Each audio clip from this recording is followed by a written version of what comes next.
Du coup, aujourd'hui, je voulais faire une vidéo sur la rentrée des classes. Alors, je sais que je m'y prends un peu tôt, mais le truc, c'est qu'après, moi, je suis en vacances.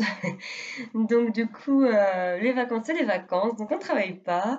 Et puis, c'est un sujet qui est important pour moi, donc ça me tenait vraiment à cœur d'en parler aujourd'hui. Surtout que ça se trouve, en fait, ton enfant, toi, bah, il a déjà commencé à y penser, à peut-être être tracassé. Donc finalement, cette vidéo, elle tombe bien. C'est vrai que ben, on a tendance à se dire que nous, en tant que parents, à la rentrée, finalement, ça rime avec bon, bah ça y est, les enfants reprennent le cours de l'école. Ils sont un peu loin de nous, hein, on va pas se mentir. C'est vrai que c'est bien des fois quand ils sont pas trop là, quoi. Mais ben, nos petits Ouistutis, c'est vrai que eux, ils le vivent peut-être pas pareil. Ça m'a ramené dans mes souvenirs d'enfance. En fait, moi, c'est vrai que je détestais l'école. J'ai vraiment, ouais, j'ai vraiment pas aimé. Et je me souviens que moi, personnellement, j'angoissais un mois à l'avance, quoi, en fait, de me dire que j'allais à l'école. Et puis, c'est vrai qu'il faut prendre conscience que, ben, en fait, l'école, c'est une période, enfin, la rentrée des classes surtout, c'est vraiment une période de gros changements pour les enfants. Il y a ce changement de rythme. L'été se termine, où bien souvent on traîne un peu plus, on se couche plus tard, on mange pas forcément aux mêmes horaires, on profite de la vie tout simplement. Et du coup là, faut se recadrer, reprendre le rythme, suivre tout ça. Donc déjà, c'est un changement qui est pas si simple que ça à maîtriser. Ensuite, bah, ils changent de maître ou de maîtresse. Mine de rien, ils ont quand même une relation où ils passent énormément de temps avec cette personne qu'ils connaissent pas. Donc c'est vrai que c'est un changement qui peut faire peur.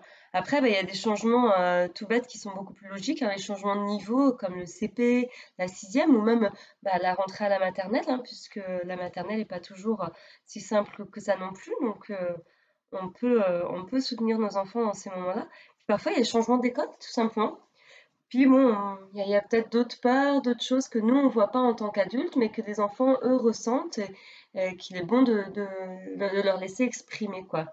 Donc c'est pour ça que moi, aujourd'hui, j'ai envie de te parler des fleurs de bac en lien avec la rentrée des classes pour vraiment apporter un soutien à ton enfant. C'est quoi? C'est un système de remède, en fait, qui a été mis au point par le docteur Edouard Bach dans les années 30. Il a passé quand même beaucoup de temps dans ces recherches-là et il a mis tout un système au point de 38 remèdes qui correspondent à différents ressentis que l'on peut avoir, des traits de caractère un peu déséquilibrés, des déséquilibres émotionnels. Voilà. Le but, c'est qu'elles permettent de retrouver un équilibre émotionnel et plus d'harmonie pour soi.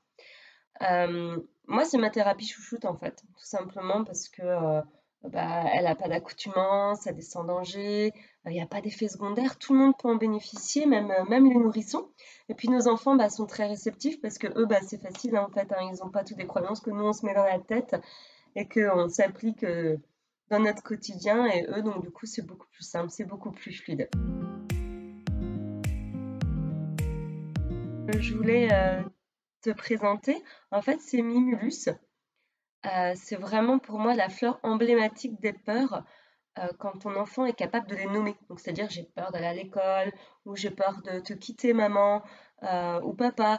Ou ça peut être lié à d'autres peurs, hein, qui sont pas forcément avec la rentrée scolaire. «J'ai peur des araignées», voilà. Hem, Son but, c'est d'apporter vraiment du courage et de la «confiance», entre guillemets, de rendre ton enfant plus fort, en fait. La deuxième fleur, c'est Aspen. Donc Aspen, c'est une autre fleur du groupe des peurs, mais elle va correspondre plus aux appréhensions. Les peurs qui sont vagues, on ne sait pas trop, ou même des fois la peur de la peur, quoi. J'ai peur d'avoir peur. Ah, ouais, alors c'est un peu bizarre ça, mais c'est souvent le cas des enfants.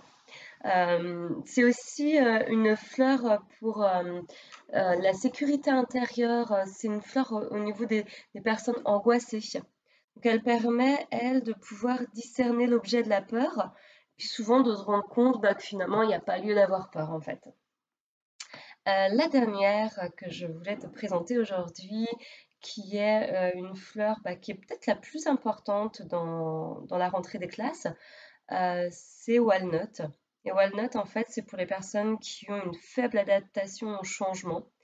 Et donc, du coup, son but, tout simplement, c'est d'aider ton enfant à mieux vivre cette période, d'être un peu plus dans le laisser vivre, en fait, tout simplement. Donc, c'est vrai que pour qu'elle soit efficace, il faut quand même veiller à prendre chaque remède 4 gouttes, 4 fois par jour.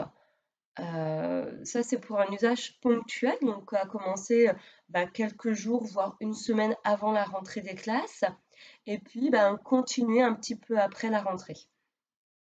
Moi, en tant que conseillère en fleurs de bac, moi je réalise les flacons mélanges en fait, dans lesquels je mets 7 fleurs maximum, qui sont vraiment adaptées aux besoins de ton enfant, parce que oui, je te présente 3 fleurs, mais elles peuvent tout à fait convenir à ton enfant, mais il peut avoir besoin d'autres remèdes. Je te rappelle qu'il y en a 38, donc du coup, c'est vrai que ça peut être utile d'avoir un travail qui soit fait plus dans la globalité.